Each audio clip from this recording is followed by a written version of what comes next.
Good afternoon. Welcome back to my YouTube channel. It's me again, Single Mom.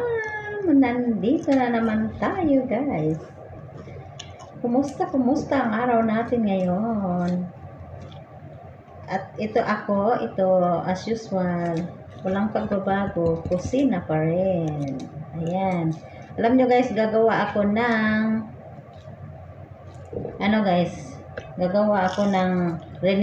magre-ready-made ako ng ahos at saka ito, sibuya, luya. Magre-ready-made ako guys, tapos i-blender ko guys, tapos ilalagay ko sa ref para kung anong lulutuin guys, hindi na kailangan na magbalat ka pa ng ahos at saka i-blender mo, hindi na.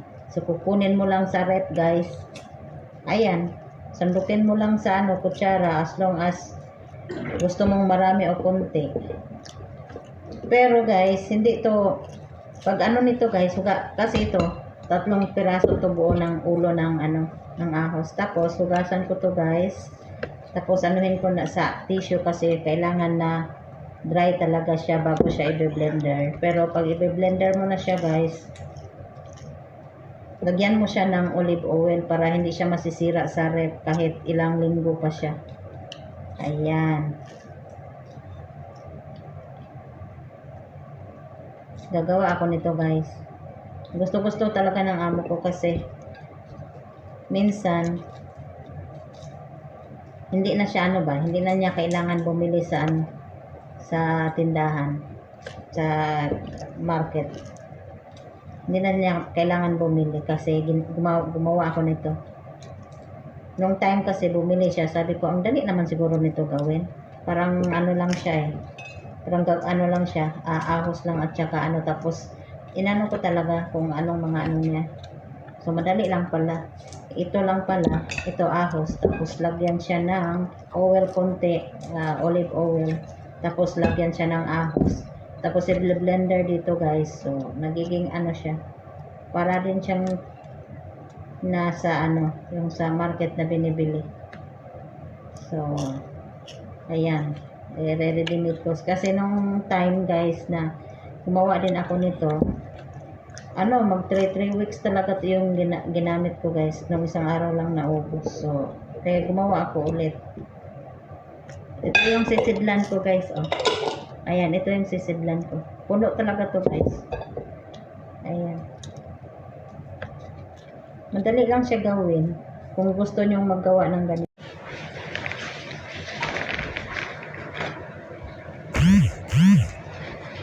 Ayan na po siya guys. Tingnan nyo guys. Nuhin natin ng tissue guys kasi para wala siyang tubig siya. Kasi kailangan talaga siya kasi dry para hindi siya masisira. Ayan. Kailangan talaga siya dry guys para hindi siya masisira. Ayan. Ayan. Tingnan nyo guys Ayan. Dali lang siya gawin guys kung gusto nyo hindi na kayo bibili sa sa tindahan or sa supermarket. Yung na siya. Kayo na lang gagawa sa bahay guys kung may ahos naman kayo at saka luya. Ayan. So madali lang po siya guys. Ito po yung luya guys.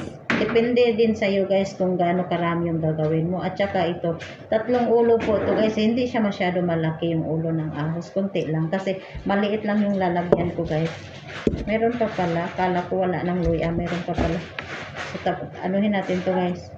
Para ihalo natin. Sayang din Ayan. Para hindi lang sasayang yung So tuwing magluluto ako guys, ito magsandok lang ako dito guys. Kunin ko sa sa ref.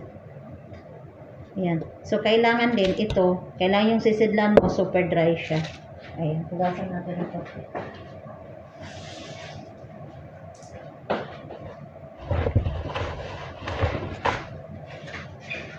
Ayan, so wala na siyang tubig.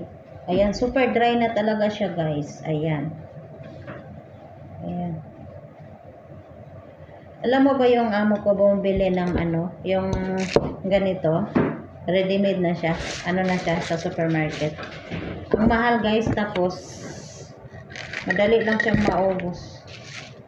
So, kaya naisipan kong gumawa ako nito. So, ganituhin nyo lang guys. Slicein nyo ng ano para siya madali siyang ano. Ang ibig sabihin nito, madali siyang maano sa blender. Ayan. Kamayin na lang natin guys. Huwag na tayo mag-ano kasi hindi na tayo maraming hugasan. Ang dali kong madali kasing madaming hugasan dyan sa ano dyan sa lababo. Kamayin na lang natin. Huwag na natin ano. Ayan. Ayan po guys. Oh, ayan na po yun oh. Ilalagay natin ito guys. Ahos. Ayan. Madali lang talaga siya guys. Tapos hindi na kayo mahihirapan ba? As in, mabango pa siya. Fresh.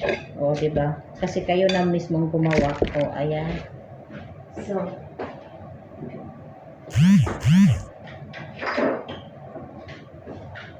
lagyan natin ng olive oil guys. O, ayan o. Olive oil. O, olive oil. So, lagyan natin guys. Kunti lang guys. Hindi naman natin paramihin masyado. Ayan. Tapos i-blender natin guys. Ayan. Ups. Hirap pag walang stand yung telepono mo. Hirap yung takaw-takaw lang ka mag-vlog. Kasi baka pumasok yung bigla yung ako ko guys. Mapagalit. Baka mapagalit. Actually hindi naman siya magagalit pero mahihiya lang ako.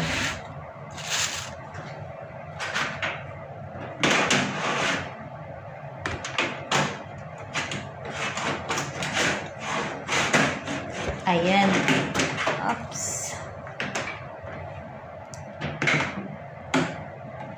Ayan guys, tingnan nyo guys. Ayan. So,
lagyan natin ng konti ng oil guys kasi dry na dry talaga siya.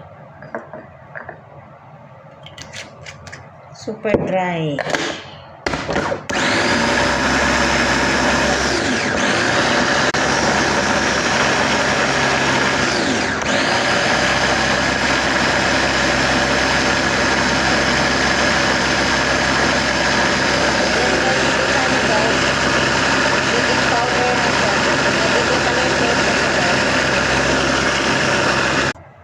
Kita nyo guys. Ayan po siya oh. Ayan na po siya. O, diba? So, lalagay natin dito guys. Ayan. O, diba? Ang bilis.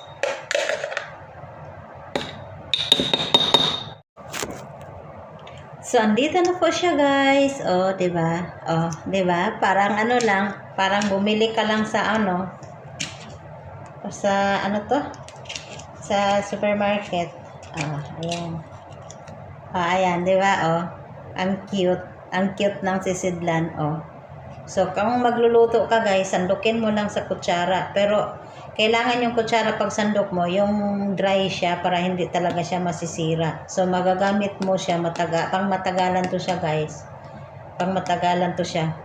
Pero, kailangan nasa rep lang siya guys. Huwag mong ilagay sa labas. Sa rep lang siya. Ayan, hindi naman babaho yung rep kasi nga ano siya.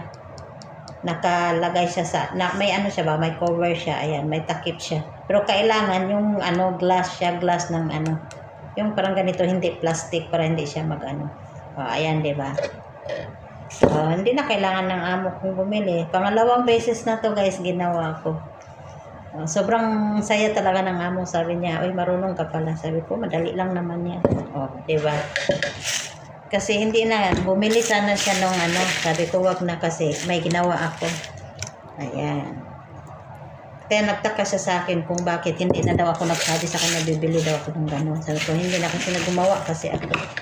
Ayan. Madali lang kayo. Ilagay nyo sa ref. Kung kahit anong lulutuin nyo.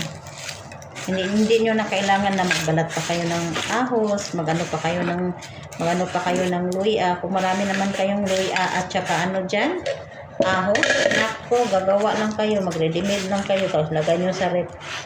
Pero kailangan, lagyan nyo rin ng oil, ng olive oil, pag i-blender nyo, para siya ma-absorb talaga yung ano niya ba, mag-mix talaga siya, at saka liliit talaga siya. Ayan. So, tapos na ako guys.